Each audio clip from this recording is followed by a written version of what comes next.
بانیان جلسہ، علماء بارقات، خدمات خواتین اسلام، عزیز بچوں، السلام علیکم ورحمۃ اللہ وبرکاتہ۔ الفاتحہ۔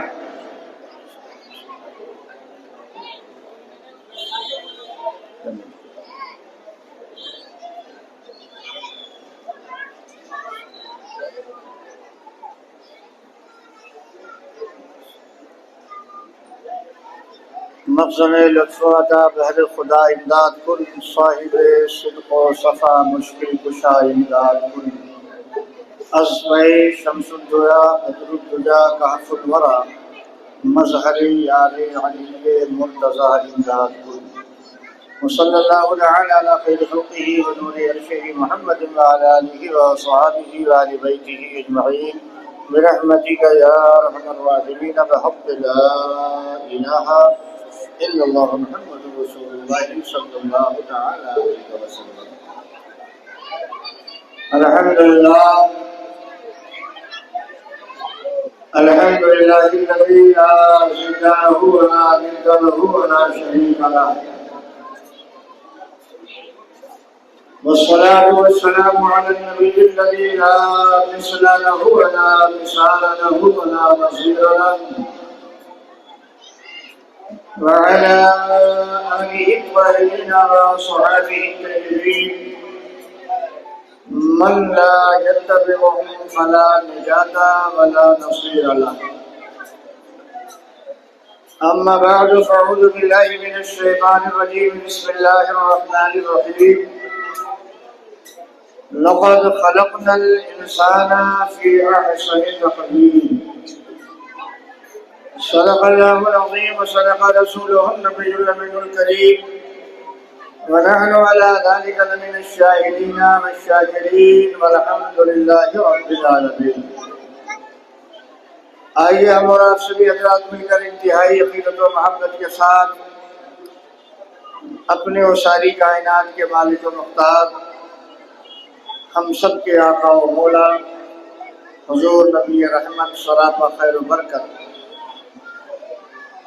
شمع بزم ہدایت، شہریار ارم، تاجدار حرم، جناب محمد رسول اللہ صلی اللہ علیہ وآلہ وسلم کی پاکیزہ و مقدس بارگاہ میں ہدیہ درود پیش کریں اور پڑھیں بآواز بلند، اللہم صلی علی سیدنا و شفیعنا و حبیبنا مولانا محمد مبارک وسلم، صلاۃ و سلام علیک سیدی حبیبی یا رسول اللہ۔ دعوت درود پر سستی اور کاہلی کا مظاہرہ نہ کریں، بلکہ کھلے دل سے اپنے آقا پہ درود خوانی کا حوصلہ پیدا کریں، اس لیے کہ یہ سچی حقیقت ہے، کچھ ہو نہ ہو پر اتنا ضرور ہوتا ہے، درود پڑھنے سے چہرے پہ نور ہوتا ہے۔ تو نور کے حصول کے لیے، قلبی سرور پانے کے لیے، چہروں پر نور حاصل کرنے کے لیے محبت سے درود خوانی کیا کیجیے۔ ایک بار اور بآواز بلند پڑھیں، اللہم صلی علی سیدنا و شفیعنا و حبیبنا مولانا محمد مبارک وسلم، صلاۃ و سلام علیک سیدی حبیبی یا رسول اللہ، صلاۃ و سلام علیک یا نبی اللہ صلی اللہ تعالی علیہ وسلم۔ قابل مبارکباد ہیں آپ سبھی احباب، تمام مسلمانان اہل محلہ، بانیان مجلس، اور آپ تمام حاضرین باوقار جو اس پاکیزہ مجلس میں حاضری کی سعادت سے مالا مال ہو رہے ہیں۔ اللہ تعالیٰ اس مجلس پاک کے تمام تر برکات سے کل امت مسلمہ کو مالا مال فرمائے، ہم سب کی حاضری کو قبولیت کا شرف عطا فرمائے، اور یہاں بیٹھ کر حق سننے اور حق سن کر اس پہ عمل کی توفیق عطا فرمائے۔ آج میرے گفتگو کا عنوان خلقت انسانی ہے۔ ہمیں اور آپ کو چاہیے کہ ہم اپنی خلقت کو سمجھ سکیں، اپنے دنیا میں آنے کا مقصد جان سکیں اور کس شان سے اللہ نے ہمیں اور آپ کو اس دنیا میں بھیجا ہے اس کی کیفیت کا بھی ہم جائزہ لے سکیں۔ چنانچہ پروردگار عالم جل تبارک و تعالی اپنے پاکیزہ و مقدس کلام قرآن مقدس میں سورہ 3 کے اندر ارشاد فرماتا ہے لقد خلقنا الانسان فی احسن تقویم۔ حضرت آپ پیچھے ہیں، پیچھے بیٹھے ہیں، نہیں اچھا نہیں لگے گا۔ اسی آیت مبارکہ کے حوالے سے میں آج آپ سے گفتگو کا شرف حاصل کر رہا ہوں۔ کل کائنات کے وجود، کل کائنات کی خلقت، کل کائنات کا پیدا ہونا، یہ سب کا سب مرہون منت ہے جناب محمد رسول اللہ صلی اللہ علیہ وآلہ وسلم کے خلقت سے۔ آپ پیدا نہ کیے گئے ہوتے تو ہماری آپ کی بھی پیدائش نہیں ہوتی، آپ نہ ہوتے تو کائنات کی کوئی بھی شے وجود میں نہیں آتی۔ پتہ چلا کل موجودات، کل کا کل مخلوق، کل کائنات اپنے وجود میں محتاج ہے مصطفیٰ کے وجود کا۔ اسی وجود پاک کا صدقہ ہے کہ ہم اور آپ موجود نظر آ رہے ہیں، تو اس کے وجود کے تعلق سے، اس کی خلقت کے تعلق سے جو حدیث پاک ہے اسے حدیث نوری کہا جاتا ہے، اسے حدیث جبرائیل بھی کہا جاتا ہے۔ لیکن اس سے پہلے میں آپ کو بتاؤں کہ لقد خلقنا الانسان فی احسن تقویم، پروردگار عالم جل تبارک و تعالی نے اس خلقت کے لیے، وجود مصطفیٰ کے لیے اسے کس چیز کا حصہ بنایا؟ چنانچہ حضرت جابر رضی اللہ تعالیٰ عنہ چونکہ اس حدیث کے راوی ہیں، اس لیے اس حدیث کو حدیث جابر بھی کہا جاتا ہے، اور اس میں نور محمدی کا ذکر ہے، اس لیے اسے حدیث نوری بھی کہا جاتا ہے۔ اس حدیث کے ذوق پر کچھ لوگوں نے گفتگو کی تھی، الحمدللہ ثم الحمدللہ وہ ذوق تلاش کرتے کرتے کرتے صرف بخاری تک پہنچے، حالانکہ یہ حدیث پاک امام بخاری کے استاد حضرت سیدنا عبدالرزاق کی تصنیف کردہ کتاب مصنف عبدالرزاق میں حدیث موجود ہے۔ چھپنے چھپانے میں کچھ کالا کانٹی کی گئی، اس حدیث کو نکالا گیا۔ الحمدللہ آج سے 5 سال پہلے اس فقیر نے اس حدیث کے حوالے سے حضرت علامہ ڈاکٹر انوار بغدادی نے ایک کتاب لکھی صلاۃ الصفا فی انوار المصطفیٰ، اس میں اس حدیث پاک کے تمام تر حوالہ جات کو جمع کیا، اور جمع کرنے کے بعد مجھے سعادت ملی، میں نے ہی اس کتاب کو چھپوایا۔ عربی زبان میں وہ کتاب ہے، آج ہندوستان میں تو وہ کتاب کم مقبول ہوئی، عرب دنیا میں الحمدللہ وہ کتاب زیادہ مقبول ہے، صلاۃ الصفا فی انوار المصطفیٰ۔ اس میں حدیث نوری کا ذکر کیا گیا، وہ حدیث پاک کیا ہے؟ آئیے سنیے۔ پروردگار عالم جل تبارک و تعالی ارشاد فرماتا ہے جب میں نے محبوب جانا کہ میں پہچانا جاؤں.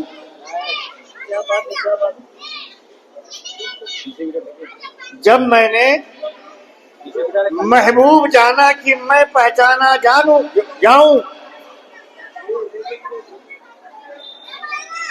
تو میں نے اپنے نور سے اپنے نبی کے نور کو بنایا. حدیث پاک کے الفاظ ہیں جو مصطفیٰ کے دہنے پاک سے نکلے ہوئے ہیں. وہ یہ ہے، اللہ ارشاد فرماتا ہے اذا احببت ان اعرف فخلقت نور محمد صلی اللہ علیہ وسلم من نوری ثم ذلك النور يدور بين ذاته وصفاته حيث شاء. حدیث پاک کے الفاظ حضرت جابر روایت کرتے ہیں، پروردگار عالم جل تبارک و تعالی ارشاد فرماتا ہے جب مجھے یہ بات اچھی لگی، میں نے محبوب جانا کہ میں پہچانا جاؤں، تو میں نے اپنے نور سے اپنے نبی کے نور کو بنایا. اللہ فرماتا ہے کہ جب میں نے محبوب جانا کہ میں پہچانا جاؤں،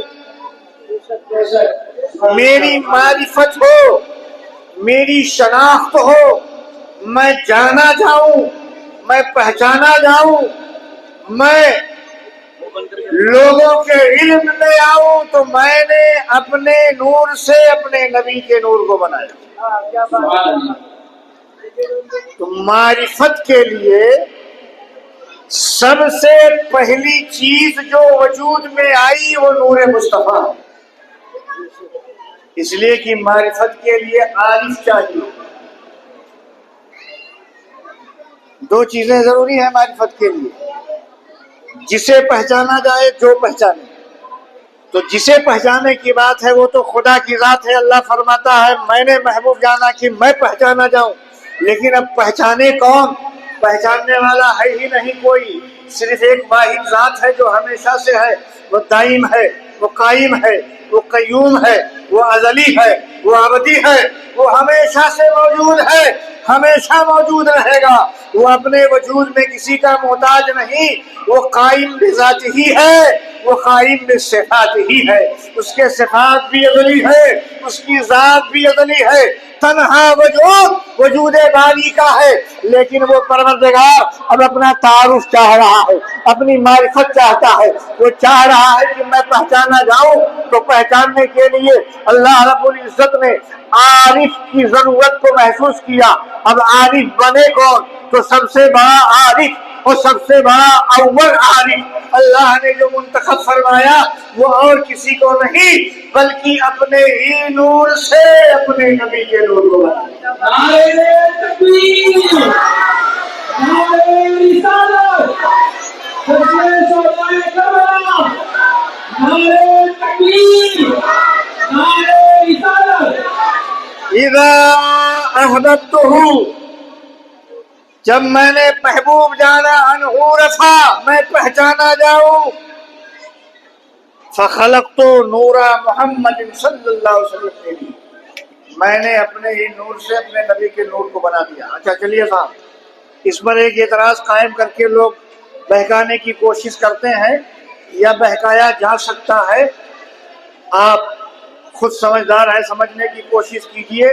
یہاں ایک اعتراض قائم ہوتا ہے، لو نور خدا کی تقسیم لازم آ گئی، اللہ تقسیم سے پاک ہے. حضرات گرامی سنیے، تقسیم بٹوارا اس وقت نقصان دہ ہوتا ہے جب اصل میں کمی واقع ہو جائے. مثال کے طور پر 1 روپیہ اس کو 2 حصوں میں آپ نے بانٹا تو اس کا جو اصل 1 ہے وہ ختم ہو گیا. اب اس میں 2 50 پیسے بن گئے. 1 پیسہ ہے اس کو 2 حصوں میں بانٹ دو تو آدھا آدھا ہو جائے گا. 50 پیسہ ہے 2 حصوں میں بانٹ دو تو اصل کا وجود ختم ہو جائے گا، 2 میں بٹ جائے گا. 25 ادھر 25 ادھر، 50 کا وجود ختم ہو جائے گا. 1 روپے کو بانٹو تو 50 ادھر 50 ادھر، 1 کا وجود ختم ہو جائے گا. تو جہاں وجود ختم ہو جائے اور بٹوارے سے نقص پیدا ہو، وہ بٹوارا نقصان دہ ہوتا ہے. لیکن ایک بٹوارا ایسا بھی ہے جہاں اصل وجود باقی رہے، اس میں نقص پیدا نہ ہو، تو وہاں اس بٹوارے کو نقصان دہ نہیں کہا جاتا، اور وہ بٹوارا صحیح ہوتا ہے، اس سے کوئی فرق نہیں پڑتا۔ اس کی مثال یہ ہے، آپ کے گھر کی لائٹ چلی گئی، آپ نے اپنے گھر میں موم بتی روشن کیا، بغل والے نے دیکھا کہ ہمارے گھر میں موم بتی تو موجود ہے مگر جلانے کے لیے کوئی شے موجود نہیں، وہ آپ کا پڑوسی آیا اور آنے کے بعد آپ کے گھر میں السلام علیکم، وعلیکم السلام، جناب میرے گھر میں اگربتی تو موجود ہے، لائٹ سب کی چلی گئی ہے مگر جلانے کے لیے میرے پاس کوئی شے موجود نہیں ہے، میں چاہتا ہوں آپ کے گھر کے اسی لائٹ سے، اسی موم بتی سے اپنی موم بتی روشن کر لوں، آپ کے چراغ سے اپنا چراغ روشن کر لوں۔ آپ نے کہا ٹھیک ہے، اچھی بات ہے، روشن کر لو۔ وہ آیا اور آنے کے بعد اپنی موم بتی آپ کی موم بتی سے لگایا، اب وہ جتنی روشنی یہاں تھی اتنی ہی روشنی یہاں آ گئی، جتنی روشنی پہلے موجود تھی اس موم بتی میں اتنی ہی روشنی آ گئی اس روشنی میں۔ اب آپ فیصلہ کریں، پہلے والے نے روشن کیا، بعد والا روشن ہوا، تو جس نے روشن کیا اس میں کمی آئی۔ اب آپ کہو گے کہ اس کی موم بتی کا بٹوارا ہو گیا، اس کی روشنی کا بٹوارا ہو گیا اور اس میں کوئی نقص پیدا ہوا، کمی پیدا ہوا۔ جب دنیاوی نور کا یہ عالم ہے تو نور خدا کا کیا عالم ہوگا؟ دنیاوی نور تقسیم سے کم نہیں ہوتی تو نور خدا بھی تقسیم سے کم نہیں ہوتا، اور جو چیز تقسیم سے کم نہیں ہوتی وہ مضر نہیں ہوتی۔ لہذا یہ اعتراض کرنا کہ اللہ کے نور کی تقسیم ہو گئی، اللہ نے اپنے نور سے اپنے نبی کے نور کو بنایا، تقسیم لازم آئی، اور خدا کے نور میں تقسیم نہیں۔ سنو، تقسیم وہ مضر ہوتی ہے، وہ نقصان دیتی ہے کہ جو اپنا اصل کھو دے اور تقسیم سے نقص پیدا ہو جائے۔ رب کا نور پہلے بھی کامل تھا، آج بھی کامل ہے، صبح قیامت تک کامل رہے گا، اس کی نورانیت پر کوئی فرق نہیں آیا، بس مولا نے اپنے نور سے اپنے نبی کے نور کو بنا دیا۔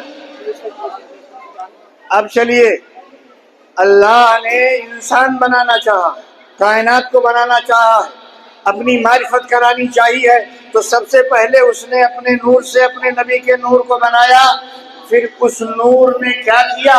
تو حدیث پاک کے الفاظ ہیں، ثم ذلک النور یدور بین ذاتہ و صفاتہ۔ اللہ نے نور نبی کس لیے بنایا تھا؟ اپنے عرفان کے لیے، اپنی معرفت کے لیے، اپنی شناسائی کے لیے۔ تو نور نبی پیدا ہوتے ہی معرفت کے کام میں لگ گیا۔ راوی حدیث جناب سیدنا جابر رضی اللہ تعالیٰ ارشاد فرماتے ہیں، ثم ذلک النور یدور بین ذاتہ و صفاتہ۔ وہ نور نبی نے وجود پایا، وہ پیدا ہوا، پیدا ہوتے ہی وہ نور نبی خدا کے ذات کی بھی معرفت میں لگ گیا اور خدا کے صفات کی بھی معرفت میں لگ گیا، جس کا ترجمہ یوں کیا جاتا ہے، اللہ کے ذات کی سیر کرنے لگا، ذات الہی کے لیے سیر کرنا شروع کر دیا، صفات الہی کے لیے سیر کرنا شروع کر دیا۔ کب تک وہ سیر کرتا رہا؟ آگے راوی حدیث فرماتے ہیں، ہے سو شام، جب تک چاہا نور نبی ذات خدا کی سیر کرتا رہا، ہے سو شاہ، جب تک چاہا نور نبی صفات خدا کی سیر کرتا رہا۔ کب تک کرتا رہا؟ ہے سو شاہ، جب تک چاہا۔ شاہ کا فاعل خدا بھی ہو سکتا ہے، شاہ کا فاعل مصطفیٰ بھی ہو سکتے ہیں، تو دونوں طرف سے ترجمہ کر لو۔ اگر دونوں طرف سے ترجمہ کرتے ہو کوئی قباحت لازم نہیں آئے گی۔ یدور بین ذاتہ و صفاتہ حیث شاء اللہ۔ نور نبی پیدا ہونے کے بعد خدا کے ذات کی اور اس کے صفات کی سیر کرتا رہا جب تک خود اللہ نے چاہا۔ اور یہ بھی ترجمہ کر سکتے ہو ثم ذلك النور يدور بين ذاته وصفاته حيث شاء محمد صلی اللہ علیہ وسلم. اللہ کے ذات و صفات کی سیر وہ نور نبی کرتا رہا جب تک خود اس نے چاہا، یعنی اللہ نے چاہا جب تک سیر ہوتی رہی، خود رسول اللہ نے جب تک چاہا جب تک سیر ہوتی رہی.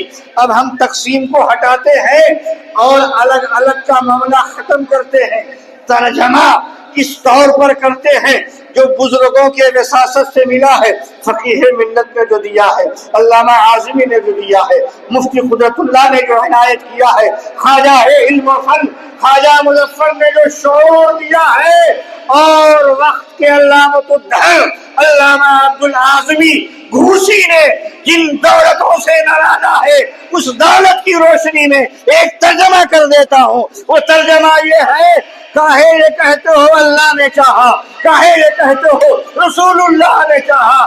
ترجمہ ایسا کر دو کہ وہ نور نبی ذات خدا صفات خدا کی سیر کرتا رہا جب تک اللہ اور رسول نے چاہا.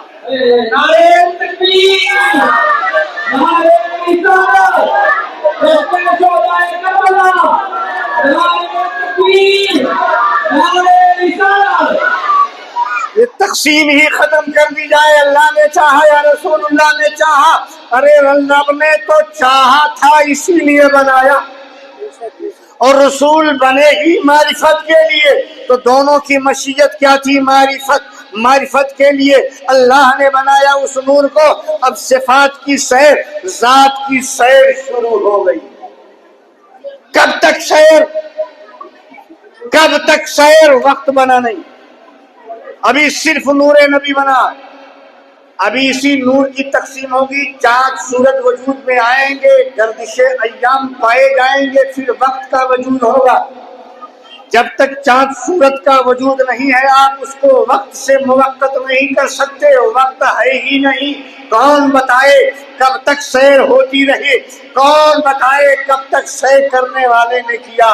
ابھی وقت بنا نہیں ہے، بس اللہ نے جب تک چاہا سیر ہوتی رہی، خود رسول اللہ نے جب تک چاہا سیر ہوتی رہی.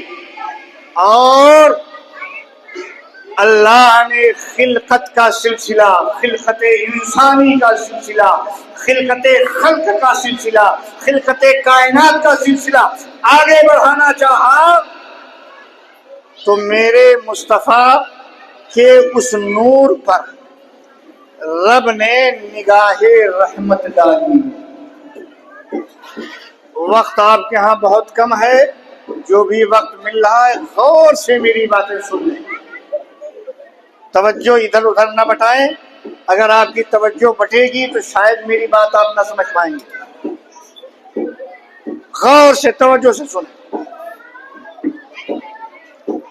اللہ نے نظر رحمت اس نور پر ڈالی جس نور کو رب نے اپنے نور سے بنایا. جیسے ہی اللہ نے نظر رحمت ڈالی تو اس نور نے سجدے کی حیت پیدا کر لی.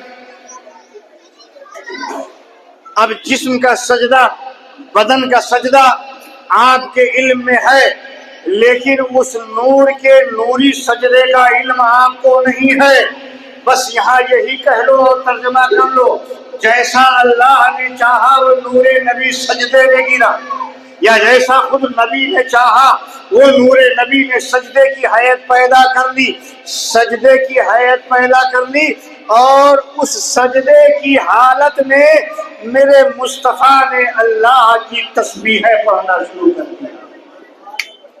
ابھی جسم کا وجود نہیں ہوا ہے، ہاتھ پاؤں منہ نہیں ہے، ابھی خلقت بشری نہیں ہوئی ہے، نہ خلقت ملک، نہ خلقت اجنہ، نہ خلقت کائنات، بلکہ خلقت کی شکل میں صرف نبی کا نور وجود میں آیا ہے.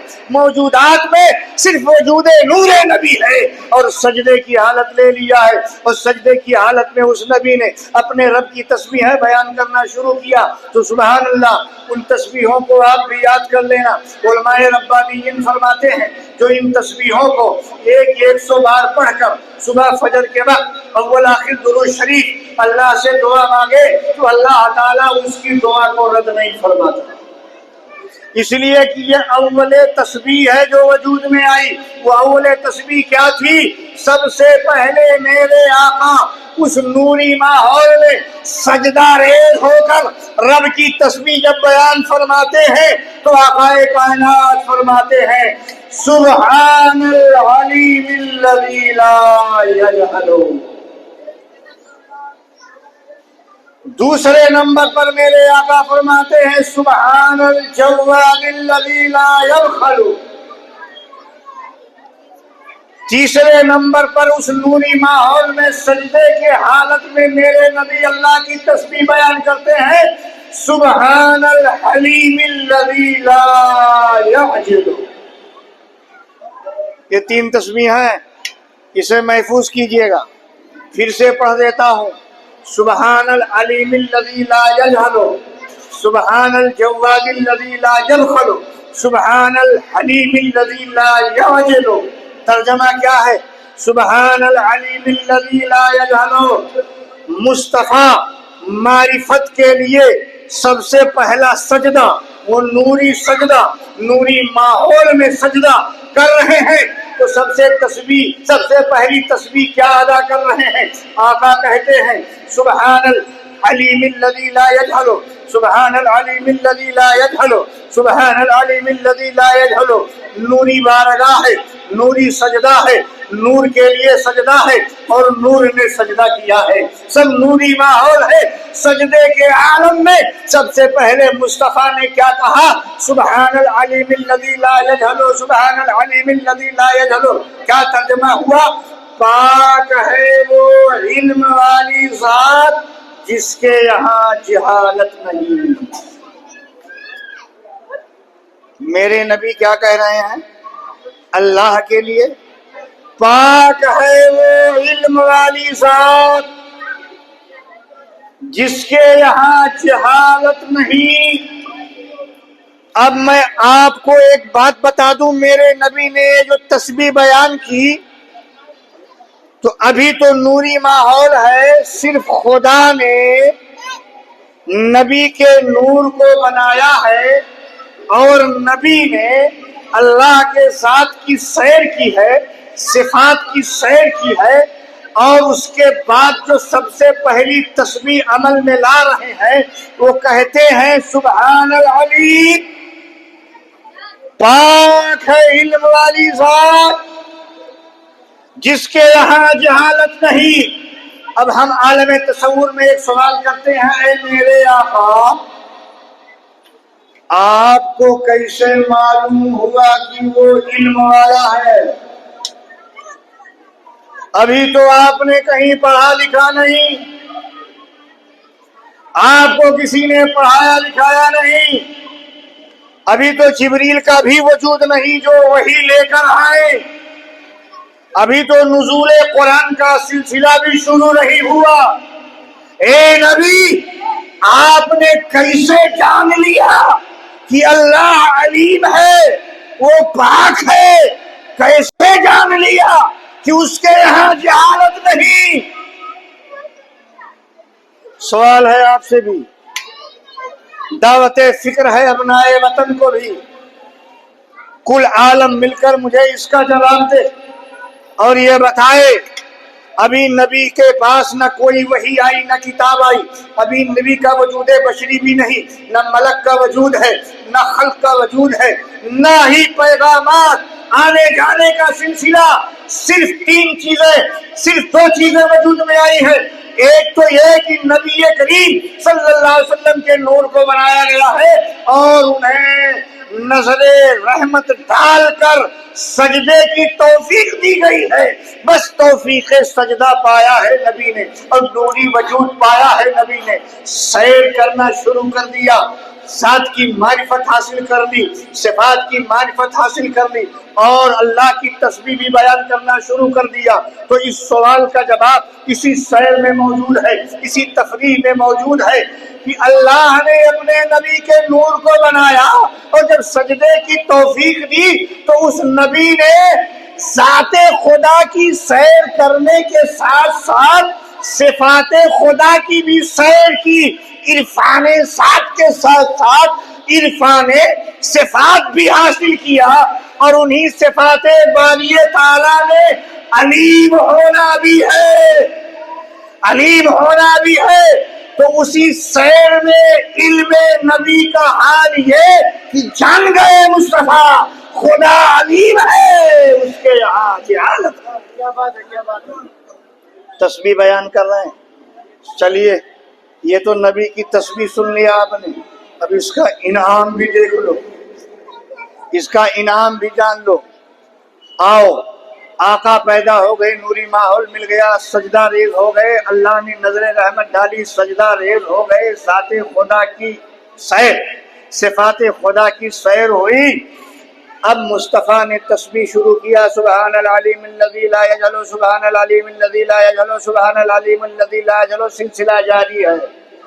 رب دیکھ رہا ہے، میں نے اپنے نبی کے نور کو اپنے عرفان کے لیے بنایا اور سجدے کی توفیق دی ہے، تو سجدے میں مصطفیٰ میرے عرفان کا حق ادا کر رہا ہے، مجھے علم مجھے علیم کہہ رہا ہے، مجھے جہل سے پاک کہہ رہا ہے۔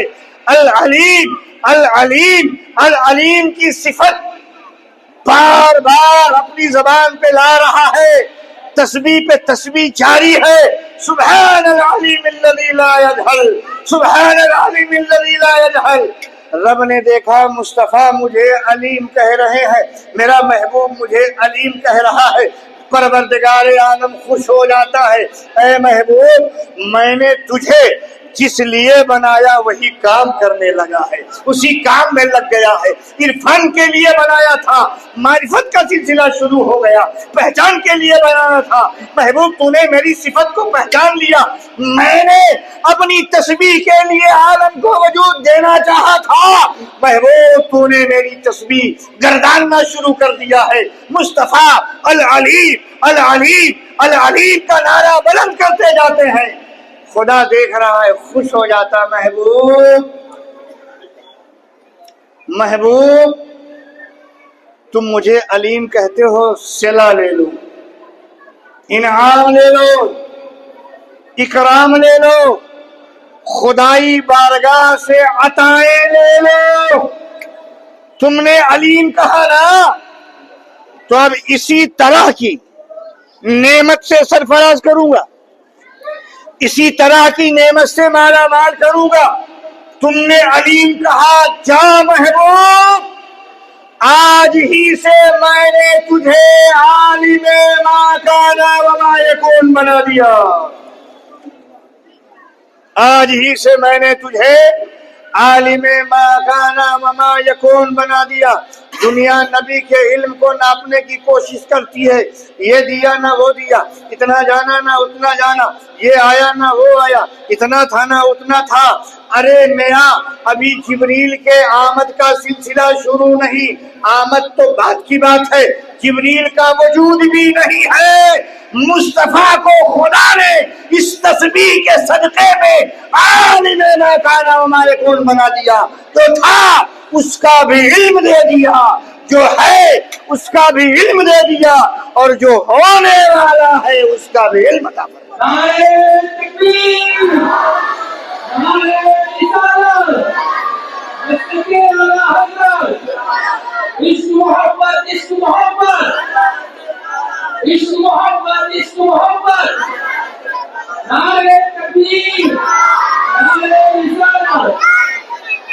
اور سنیے، علم میں فرق ہے، ہمارے آپ کے علم میں اور علم نبی میں فرق ہے، ہمارے اور آپ کے علم میں اور علم خدا میں فرق ہے۔ ہم اور آپ کسی بھی چیز کا علم جب حاصل کریں گے تو 5 قوتوں کی ضرورت پڑے گی، 5 میں سے کوئی ایک کام آئے گا، اور جس کا علم ہم اور آپ حاصل کریں گے اس کا موجود ہونا بھی ضروری ہے۔ مثال کے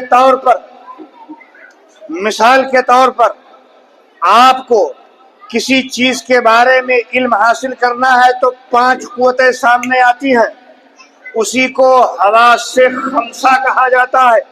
انسان میں اگر یہ 5 طاقتیں نہ ہوں تو وہ آدمی علم حاصل نہیں کر سکتا۔ سب سے پہلی قوت سنیے، قوت لامسہ، لمس کی، چھونے کی، قوت باصرہ، دیکھنے کی،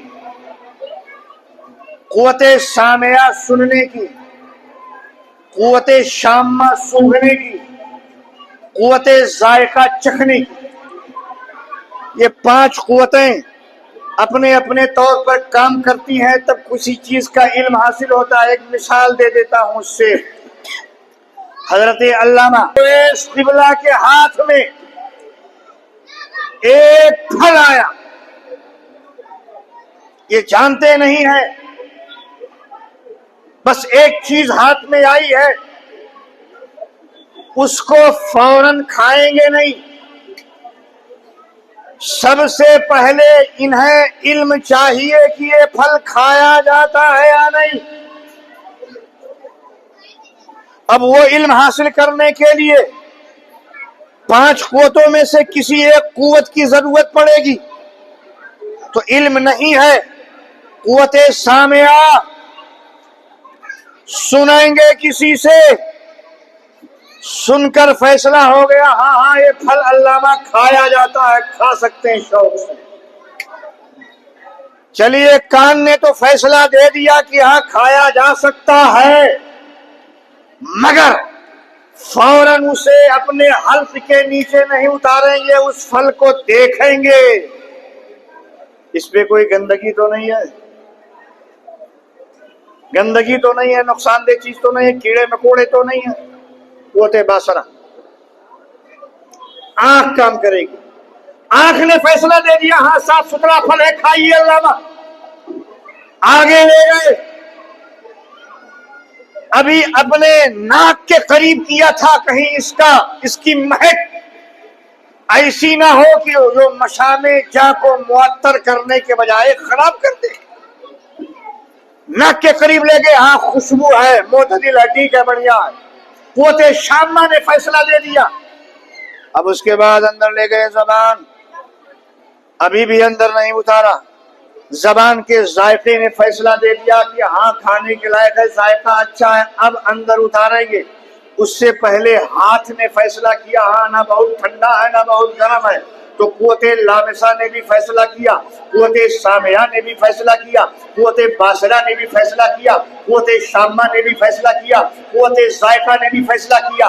5 قوتیں جمع ہوئی، تب ایک پھل کو انہوں نے لقمہ بنایا۔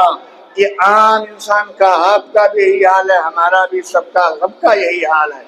اور جس کا علم حاصل کیا ہے انہوں نے، اس کا وجود بھی ضروری، پھل موجود ہے، تب کان کا، آنکھ کا، زبان کا، ہاتھ کا کام عمل میں آ رہا ہے۔ جس کا علم حاصل کرنا ہے، اگر اس کا وجود نہ ہوتا تو کان خاموش رہتا، زبان خاموش رہتی، ناک خاموش، ہاتھ خاموش۔ پتہ چلا علم کے لیے جس چیز کا علم حاصل کرنا ہے اس کا وجود ضروری ہے، اور علم کے لیے یہ حواس کی ضرورت ہے۔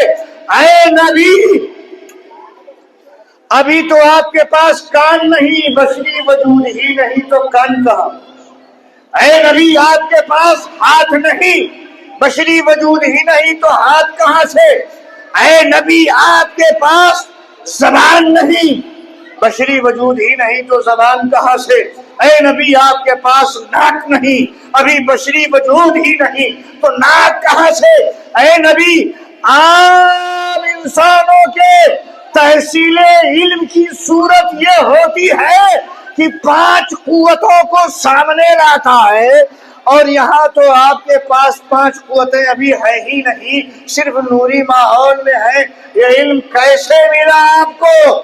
تو یہیں سے جواب ملے گا، علم کے حاصل کرنے میں تم وہ ہو جو 5 قوتوں کے محتاج ہو، نبی ان قوتوں سے ماورا ہوتا ہے، نبی ان قوتوں کا محتاج نہیں ہوتا، وہ اللہ کی عطا سے کان کے بغیر سن لیتا ہے، وہ اللہ کی عطا سے ہاتھ کے بغیر محسوس کر لیتا ہے، وہ اللہ کی عطا سے ناک کے بغیر چوغ لیتا ہے، وہ اللہ کی عطا سے زبان کے بغیر چکھ لیتا ہے، وہ اللہ کی عطا سے کان کے وجود سے پہلے سن لیتا ہے۔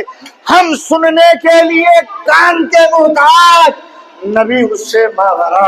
ہم پکڑنے کے لیے ہاتھ کے محتاج، نبی اس سے ماورا۔ ہم چکھنے کے لیے زبان کے محتاج، نبی اس سے ماورا۔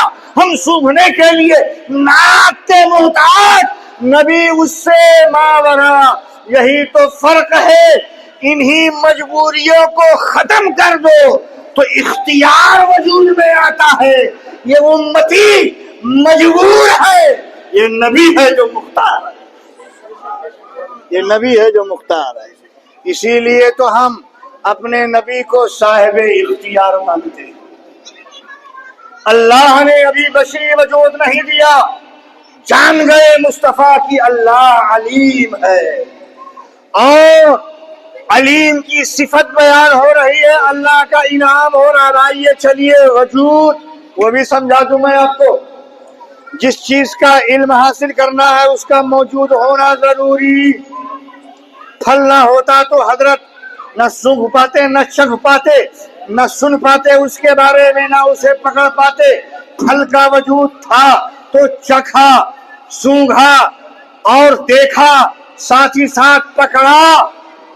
لیکن کیا نبی اپنے علم کے لیے، نبی اپنے علم کے لیے کسی چیز کے موجود ہونے کا وہ محتاج ہے؟ نہیں۔ ایک ایسی دلیل دے دوں جسے کوئی جھٹلا نہ سکے اور میرے نبی کی عظمت کا اندازہ بھی ہو جائے۔ بخاری شریف میں ایک حدیث پاک ہے، میرے آقا معراج میں تشریف لے گئے اور جب پلٹے واپس آئے تو حضرت بلال حبشی کو اپنی بارگاہ میں ایک دن نہیں پایا، تو آقا نے یاد کیا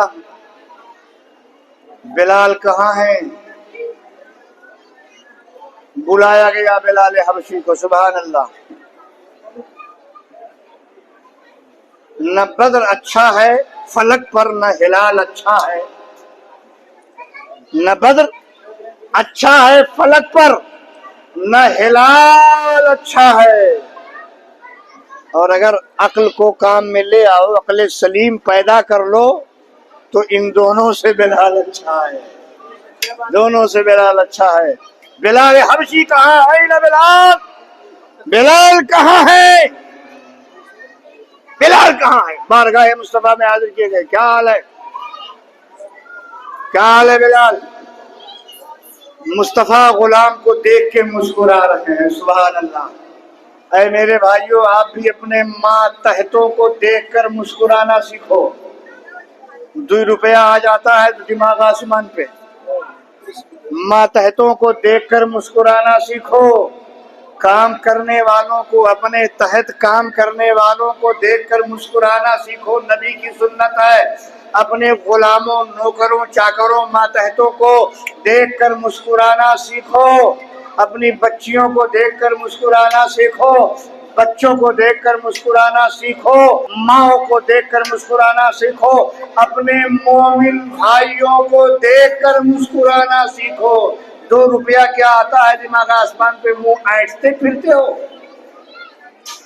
نہ تمہارا منہ آج گھر میں صحیح رہتا ہے، نہ تمہارا منہ آج مارکیٹ میں صحیح رہتا ہے۔ آپ کا منہ نہ گھروں میں درست، نہ بازاروں میں درست، نہ دکانوں میں درست، نہ مارکیٹ میں درست، نہ خانہ خدا میں درست۔ ارے اسلام جیسی پاکیزہ دولت پا کر اب نہ مسکراؤ گے تو کب مسکراؤ گے؟ چاہیے کیا تمہیں؟ اختیار والا رسول پا کر، مالک جنت رسول پا کر، اور نواز رسول سیدنا امام حسین کی محبت عقیدت پا کر اب نہ مسکراؤ گے تو کب مسکراؤ گے؟ مسکرانا سیکھو تو دو پیسہ کیا کما لیتے ہو، مارکیٹ میں ماتحتوں کو لگاتے ہو، جھگڑتے ہو، ڈانٹتے ہو، بچوں کو ڈانٹتے ہو، دو پیسہ کیا آیا دماغ آسمان پہ چلا گیا؟ نہیں، ایسا نہ کرو، مسکرانا سیکھو۔ میرے آقا ہے بلال حبشی کو طلب کیا، حضرت بلال بارگاہ مصطفی میں حاضر ہوئے، آقا صلی اللہ علیہ وسلم نے دیکھا کہ بلال حبشی حاضر ہوئے ہیں تو آقا مسکرانے لگے، اور مسکرانے کے بعد میرے آقا ارشاد فرماتے ہیں، بلال کیا بات ہے، کون سا عمل کرتے ہو؟ کہا آقا حضور بات کیا ہے؟ کہا عمل بتاؤ۔ حالانکہ نبی جانتے ہیں کون عمل کر رہے ہیں، مگر نہ پوچھتے تو وہ بولتے نہیں تو ہم تک پہنچتا نہیں، یہ حدیث ہم جانتے کیسے؟ تو نبی جانتے ہوئے کبھی بولنے بلانے کا ماحول بناتا ہے، انہی میں یہ بھی ایک ماحول ہے۔ پوچھا نبی نے بلال سے، بلال کون سا عمل کرتے ہو؟ کہا آقا بات کیا ہے؟ کہا ارے میں معراج میں گیا تو میں نے جنت کی سیر کی، اور جب جنت میں جا رہا تھا تو میں نے تمہارے جوتوں کی آواز کو جنت میں اپنے آگے آگے سنا ہے۔ سمعت دفا نالیک بین یدی فی الجنہ، حدیث پاک کے الفاظ ہے، بلال کون سا عمل کرتے ہو جس عمل کی بنیاد پر میں نے تمہیں اپنے آگے آگے جنت میں چلتے ہوئے پایا ہے؟ تمہارے جوتوں کی کھٹکھٹاہٹ کو سنا ہے۔ دف کہتے ہیں کھٹکھٹاہٹ کو، آواز کو، نال کہتے ہیں جوتے کو، اور نالیک میں کاف سے مخاطب جناب بلال حبشی ہیں۔ سمے تو فعل ماضی کا صیغہ ہے، میں نے سن لیا ہے معراج میں تمہارے نالین کی آواز کو جنت میں بینا یدیہ اپنے آگے آگے۔ اے بلال کون سا عمل کرتے ہو کہ جوتا پہنے جنت میں جا رہے ہو؟ اے بلال کون سا عمل کرتے ہو کہ جوتا پہنے جنت میں جا رہے ہو، میرے آگے آگے جا رہے ہو؟ بینا یدیہ، بینا یدیہ سامنے بھی ترجمہ ہو سکتا ہے، آگے آگے بھی ہو سکتا ہے۔ تو میرے آگے آگے جا رہے ہو، میرے سامنے سامنے جا رہے ہو، بات وہی ہے، سامنے جانا بھی آگے ہونا ہے اور آگے آگے جانا بھی آگے ہونا ہے۔ بات اس میں کوئی ایسی نہیں ہے جس پر اعتراض لاحق ہو۔ بینا یدیہ کا مطلب سامنا ہوتا ہے، سامنے سے یا تو گزر رہے ہو بلال، یا میرے سامنے سے آگے آگے جا رہے ہو بلال۔ دونوں صورتیں بن سکتی ہے، دونوں ترجمے کی صورت میں نے بیان کر دیا۔ حضرات گرامی، حضرت بلال حبشی نے کہا آقا آپ کا یہ غلام اور کچھ تو نہیں کرتا ہے، آپ ہی کے بتانے سے، آپ ہی کے بتانے سے جب جب یہ وضو کرتا ہے بلال، غور سے سننا میری ماں بہنوں، تم بھی میرے دینی بھائیوں، آپ بھی، بلال اور کوئی عمل نہیں کرتا، رات بھر تسبیح نہیں بھاجتا ہے، رات بھر نوافل کی کثرت نہیں کرتا ہے، قرآن گلے میں لٹکائے نہیں گھومتا ہے، جیب میں مسواک رکھ کر نمائش نہیں کر رہا ہے، کچھ نہیں کر رہا ہے۔ ہاں ایک عمل آقا کرتا ہے آپ کا غلام آپ کے بتانے سے۔ کیا کرتے ہو بلال؟ آقا صرف اتنا کرتا ہوں جب جب میں وضو بناتا ہوں۔ کیا کرتا ہوں؟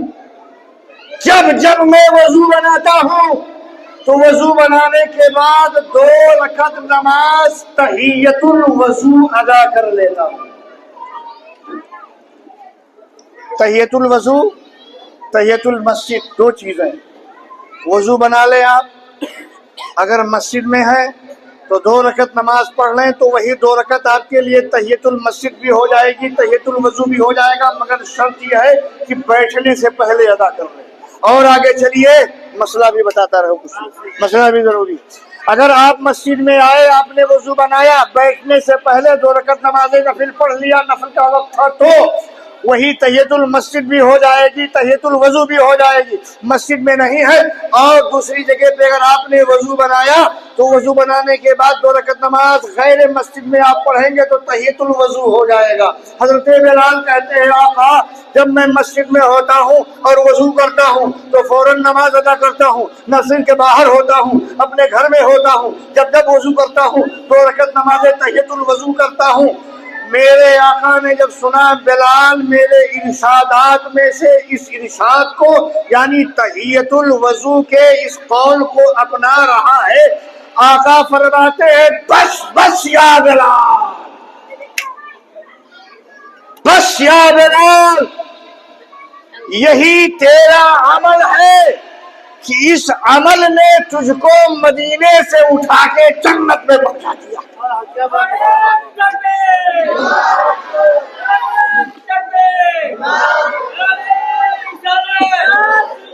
حضرت بلال حبشی نمازی تھے، مؤذن رسول تھے، اذان بھی دیتے تھے، نبی کی ابتدا میں نماز پنجگانہ بھی ادا کرتے تھے اور تحیت الوضو کا بھی اہتمام کرتے تھے۔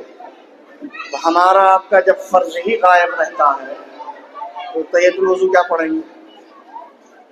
نمازوں کی پابندی کیجیے، نمازوں میں رحمت ہے، نماز میں عزت ہے، نماز میں عظمت ہے، نماز میں رافت ہے، نماز میں راحت ہے، نماز میں سکون ہے، نماز میں عروج ہے، نماز میں ارتقاء ہے، نماز میں بلندی ہے، نماز میں عزت ہے، ناموس کی حفاظت ہے، نماز معراج مومن ہے، نماز مصطفیٰ کے آنکھوں کی ٹھنڈک ہے۔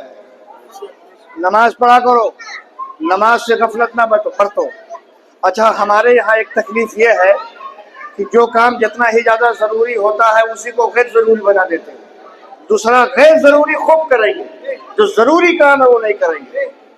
کوئی نفلی کام آ جائے تو چھپٹ کے اپنائیں گے، فریضہ چھوڑ دیں گے۔ میرے بھائیو، نماز معراج مومن ہے، نماز بندے کے لیے سرور ہے، نماز میں عزت ہی عزت ہے، طہارت ہی طہارت ہے، عفت ہی عفت ہے۔ نماز کو ضائع ہونے سے بچاؤ۔ خانے خدا میں پہنچ سکتے ہو، پنجگانہ جماعت کے ساتھ ادا کرو، نہیں موقع ملتا ہے گھر میں پڑھو، نہیں موقع ملتا ہے دکان میں پڑھو، نہیں ملتا ہے سفر میں حضر میں جہاں بھی کہیں ہو، موقع نکال کے دگانہ ادا کر لیا کرو، اس لیے کہ نماز بڑی عظیم الشان دولت ہے۔ جب تحیت الوضو نماز نفل میں اتنا پاور ہے کہ مدینے اور مکے سے اٹھا کے بلال کو جنت میں بھیج دے تو فجر کے فرض میں کتنا پاور ہوگا، ظہر کے فریضے میں کتنا پاور ہوگا، عصر کے فریضے میں کتنا پاور ہوگا، مغرب و عشاء کے فرض میں کتنی طاقت ہوگی۔ نفل زمین سے اٹھا کے جنت پہنچا رہی ہے تو فرض کا کیا عالم ہوگا۔ نمازیں پڑھا کرو۔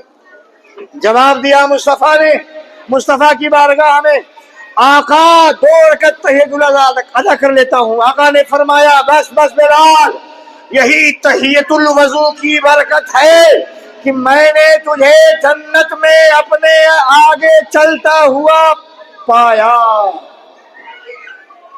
اچھا یہ بتائیے حضرت بلال جنت میں چلے گئے تھے کیا اس وقت جب نبی سے کلام کر رہے تھے؟ یہ مکہ کی بات ہے، معراج کے بعد کا واقعہ ہے۔ مکہ میں ہجرت سے 2 سال پہلے معراج ہوئی اور مکہ ہی میں حضرت بلال سے سامنا ہوا۔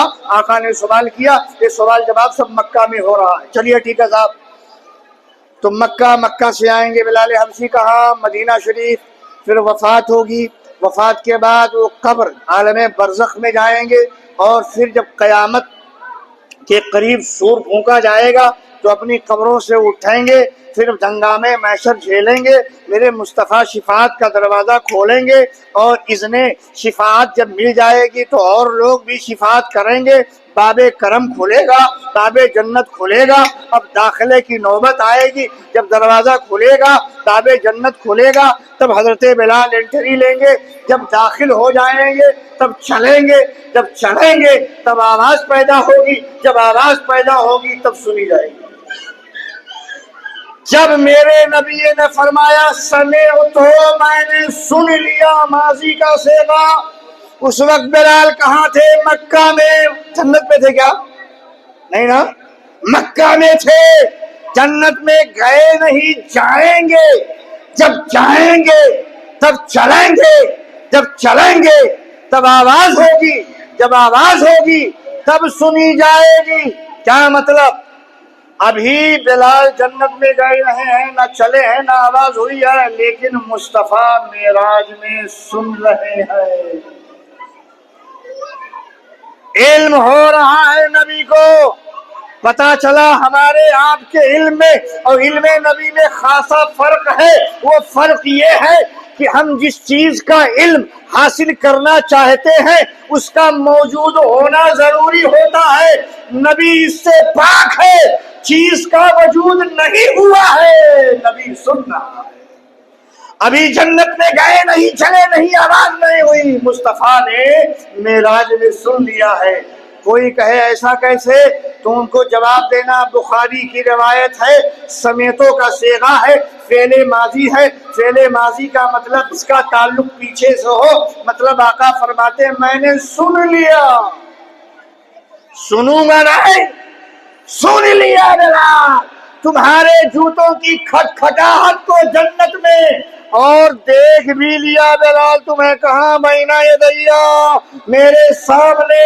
یعنی بلال جب چلیں گے تب دکھائیں گے، جب چلیں گے تب دکھائیں گے، لیکن ابھی چلے نہیں۔ مصطفیٰ نے معراج میں بلال کا چلنا بھی سن لیا اور بلال کا چلنا دیکھ بھی لیا۔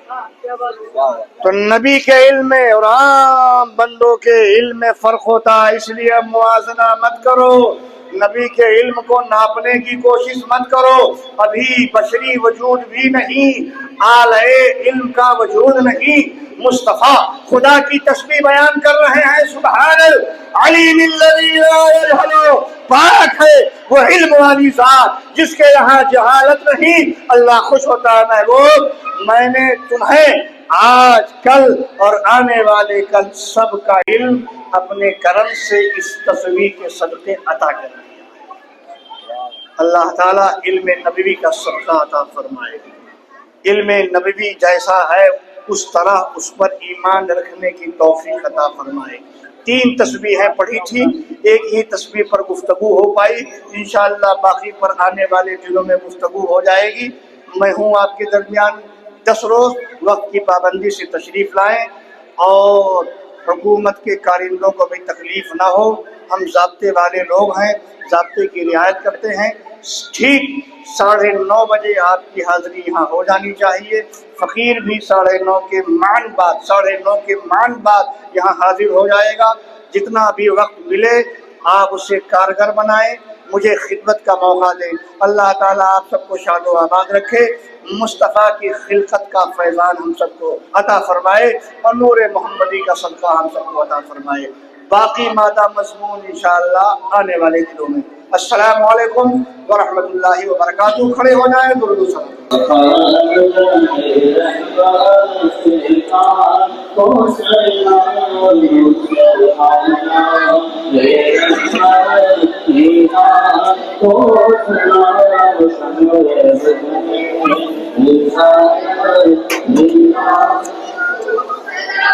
یہ سہانی گاڑی چمکتے ماں چاند، یہ سہانی گاڑی چمکتے ماں چاند، مجھ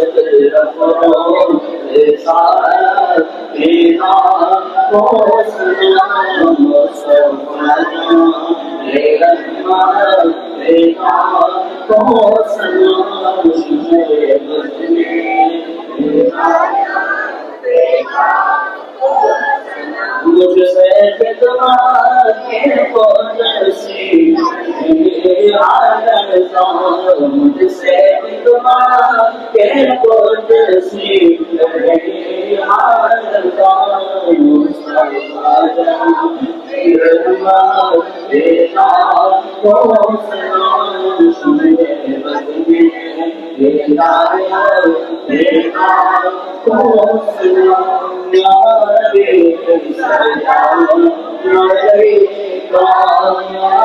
رسول سلام عليك يا حبيب سلام عليك سلام